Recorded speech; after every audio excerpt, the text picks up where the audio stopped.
Assalamualaikum warahmatullahi wabarakatuh. Selamat pagi anak-anak kelas 7.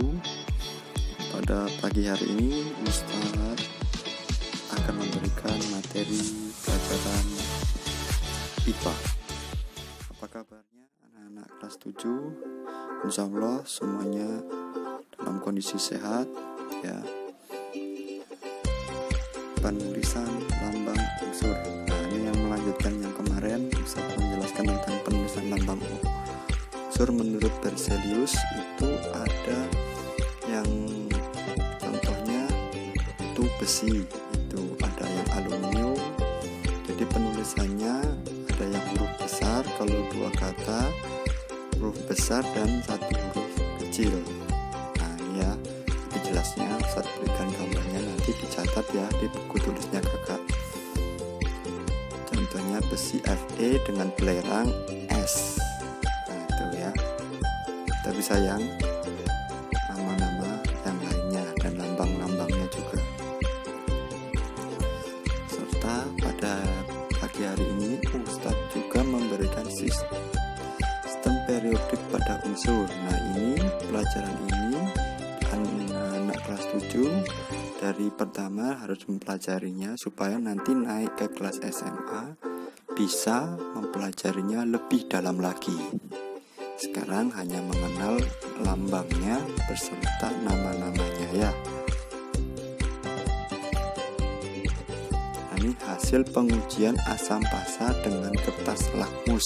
Ya, ini anak kelas 7 saya harap dengan mengetahui mana yang asam, mana yang basa atau yang netral dari sekarang ini dari kelas 7 sudah bisa mempelajari, karena soal ini akan sering keluar di UNBK ya. Jadi ujian nasional juga sering. Nah ini ada lakmus merah dan lakmus biru, larutan asam ada mana warna biru dan warna merahnya ya. Contohnya kalau asam tetap merah dan lakmus birunya berubah menjadi merah. Sedangkan pada basa, lakmus merahnya berubah menjadi biru dan lakmus birunya tetap menjadi biru. Nah, dilanjutkan di berikutnya, yaitu ada perubahan materi. Yaitu kan kemarin tetap melanjutkan pada bab ketiga. Perubahan materi itu yang pertama ada perubahan fisika, yang kedua ada perubahan kimia.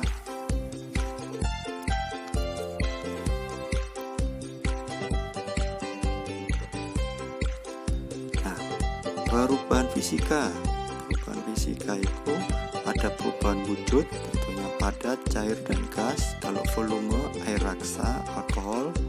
Terus bentuk, kayu, sifatnya tetap, bentuknya berbeda. Ukuran, jagung yang ditumbuk menjadi tepung jagung, perbedaannya pada bentuknya. Pengeringan, cabai segar dikeringkan menjadi cabai kering atau pembuatan garam. Nah, itu ada perubahan kimia. Yang kedua ada pembakaran, perkaratan ya, faktor-faktor yang dipercepat proses perkaratan itu apa saja faktornya. Yang kedua ada faktor yang diperlambat proses perkaratan, itu nanti silahkan dipelajari, dibaca-baca, bisa dicatat lagi di buku tulisnya masing-masing. Nah, ada fermentasi peragian. Contohnya yaitu singkong diubah menjadi tape ya, kedelai diubah menjadi tempe, susu diubah menjadi keju, tepung diubah menjadi roti. Nah, ada pembusukan, contohnya susu menjadi masam, nasi menjadi busuk, buah membusuk di uang tadi dibuka. Nah, ini ada alat listrik, pengisian dan pemakaian aki. Saya sertakan itu supaya anak-anak bisa melihat gambarnya, yaitu ada yang pemakaian, ada pengisian ya.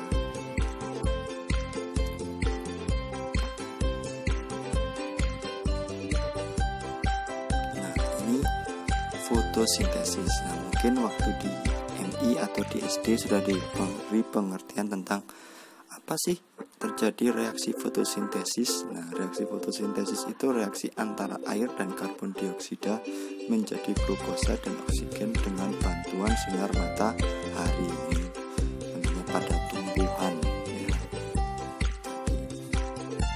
Nah, reaksi kimia untuk proses fotosintesis. Nah, ini ada air dengan rumus molekulnya adalah 6H2O ditambah 6CO2. CO2 itu adalah karbon dioksida. Nah, dibantu oleh cahaya matahari dan klorofil apa? Zat hijau daun. Nah, C6H12O6 namanya glukosa dan ditambah oksigen tadi. Nah, ini pemisahan campuran berikutnya.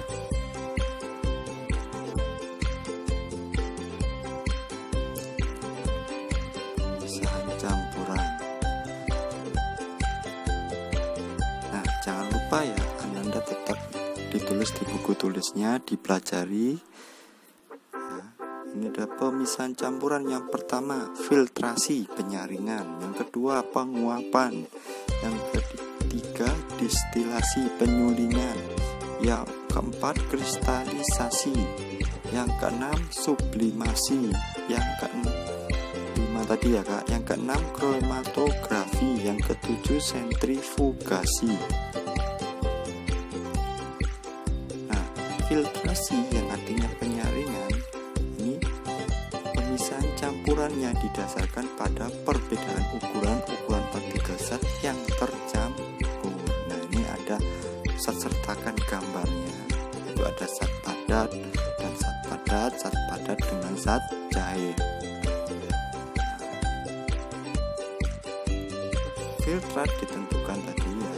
Terus ada penguapan. Nah, penguapan ini teknik pemisahan satu larutan yang zat penyusun larutannya berupa padatan dan cairan. Nah, ini jadi petani garam tadi ya, di pinggir pantai menyiapkan petak-petak tambak diisi air laut akan menguap dan steril kristal-kristal garam. Setelah sekitar 210 tadi, nah hasilnya ya. Yang ketiga destilasi atau penyulingan. Nah, ini penyulingan itu pemisahan komponen yang memiliki perbedaan titik didih. Nah, itu bisa diberikan dua gambar ya Kak. Artinya yang satu itu adalah ada termometer, ada uap air, ada destilasi pembakaran, ada lagi pengemburan. Sebelahnya adalah minyak bumi. Yang keempat kristalisasi atau pengkristalan, pembuatan garam murni. Nah, ini ya, Grasari, Corong, Kawat, Kaki Tiga, Noen.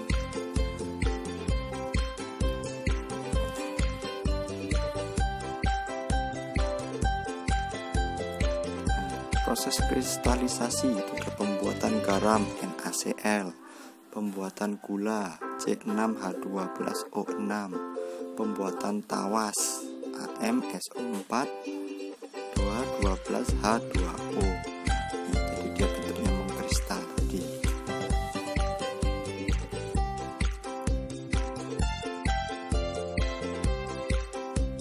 Yang kelima sublimasi, menguapkan zat padat tanpa melalui fase cair terlebih dahulu. Contohnya kapur barus dari zat kotor. Nah, ini ada soal UNBK IPA 2018. Pemisahan campuran di bawah ini adalah, nah ini dimaksud dengan sublimasi. Ada es batu, ada kapur barus yang mengkristal tadi ya. Yang keenam kromatografi. Nah, pemisahan campuran dengan membuat bagian-bagian yang berbeda bergerak menyerap dengan kecepatan berbeda. Ini ada 3 gambar. Ada dari mulai paper strip, terus ada inknya, tintanya tadi, water level itu airnya sama dia ya. Sentrifugasi, pemisahan campuran zat padat dengan zat padat atau cair melalui cara memutar. Nah, jadi adalah pemisahan campuran berdasarkan kerapatan molekul zatnya. Contohnya digunakan pada pemisahan sel darah merah dan sel darah